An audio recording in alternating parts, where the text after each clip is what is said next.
Bonjour, Gilles ici pour actualité-dvd.com. Je vous parle du DVD de la Troisième Guerre mondiale. Le documentaire de Marquise Lepage est distribué par Imavision et sort en magasin le 12 mars 2013. Le film s'attarde à l'impact du divorce chez les enfants. En fondant la grande partie du métrage sur des entrevues avec des jeunes, la Troisième Guerre mondiale tente de présenter cette thématique sociale sous un éclairage nouveau et pertinent. Et donc, ne vous attendez pas en louant le film à assister à un spectaculaire blockbuster d'anticipation violent aux effets spéciaux étourdissants plein à craquer de robots géants et de tanks blindés supersoniques. La Troisième Guerre mondiale, dans ce cas-ci, en est une plus intime, évidemment, c'est l'interprétation que l'enfant se fait des disputes interminables entre ses deux parents qui se séparent et qui n'arrivent pas à s'entendre sur les conditions du divorce et de la garde de l'enfant. C'est surtout une façon de centrer l'angle d'attaque de tout le film qui se veut décidément à hauteur d'enfant.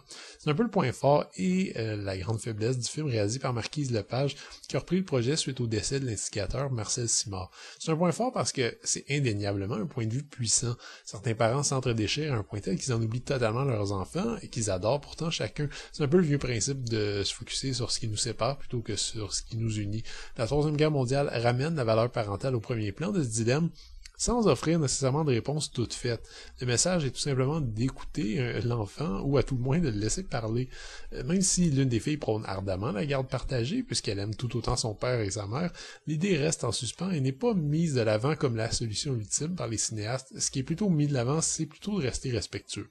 Ne serait-ce que pour son enfant qui n'a pas envie de vivre une troisième guerre mondiale en plus d'une séparation déjà douloureuse et incompréhensible pour lui. À ce niveau-là, le film réussit quand même son pari, les témoignages sont intéressants et touchants, surtout bien choisis. Les deux principales fillettes qui partagent leur existence sont vraiment attachantes et possèdent une capacité à s'exprimer qui est surprenante pour leur âge. Je reprocherais toutefois un manque de variété. Évidemment, le film dure moins d'une heure, alors il fallait faire des choix. Il y a une fille qui vit un divorce qui se déroule plutôt bien, l'autre qui vit un divorce qui se déroule on ne peut plus mal.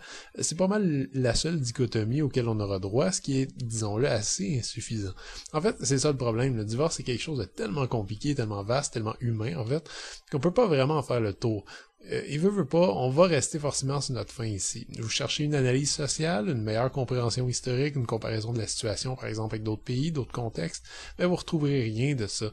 Quand je vous dis que le point de vue est uniquement centré sur les enfants, c'est vraiment rien d'autre. Qui plus est, tous les intervenants, incluant les jeunes et leurs familles, sont liés à un même centre d'aide et de médiation situé à Montréal. Là encore, ça donne au documentaire un aspect un petit peu plus exigu. C'est pas que le film soit raté ou passe à côté de son sujet, mais disons que ça reste assez superficiel. Il reste quand même quelques beaux moments ici, même si on n'a jamais vécu un divorce, il y a des passages qui vont quand même remuer un peu les tripes. La façon dont les parents d'une des enfants se parlent au début du film et la façon dont leurs propres enfants arrivent à leur faire prendre conscience d'une nouvelle réalité est quand même venu me chercher. Et en même temps, le spectateur est pas laissé pour compte. C'est intéressant de voir à quel point notre perception change tout au long du métrage. Au début, on juge tout bêtement, puis on apprend peu à peu à voir tous ses parents sous un autre angle. En fait, parallèlement à cette redécouverte qu'ils vivent du rôle de parents, nous, on se met aussi peu à peu à les voir comme des parents aimés. Cela dit, au niveau de la mise en scène, tout reste assez basique. Les dessins d'enfants animés qui servent d'intermède sont amusants, mais c'est ce qu'il y a de plus fantaisiste ici. Pour le reste, c'est classique et convenu. Disons que le fond l'emporte largement sur la forme. Le DVD est présenté à 1,78 amorphique avec piste audio uniquement en français 2.0. C'est une édition minimaliste, alors on n'a droit à rien d'autre comme supplément. Pas d'infos, pas de bonus, pas de sous-titres. La Troisième Guerre mondiale est un documentaire intéressant sur un sujet à la fois excessivement médiatisé et infiniment complexe. La réalisatrice a eu la bonne idée de trouver un angle d'attaque particulier, celui des enfants aux prises dans la tourmente, et de s'en tenir uniquement à ça. Si vous vouliez en savoir plus, c'est dommage pour vous. Si par contre vous cherchez un petit documentaire touchant et sans grande prétention qui pourrait vous faire voir le divorce sous un autre angle, le film de Marquise Lepage vise pas mal dans le mille malgré ses moyens et ses ambitions limitées. C'était Gilles, merci, bon visionnement.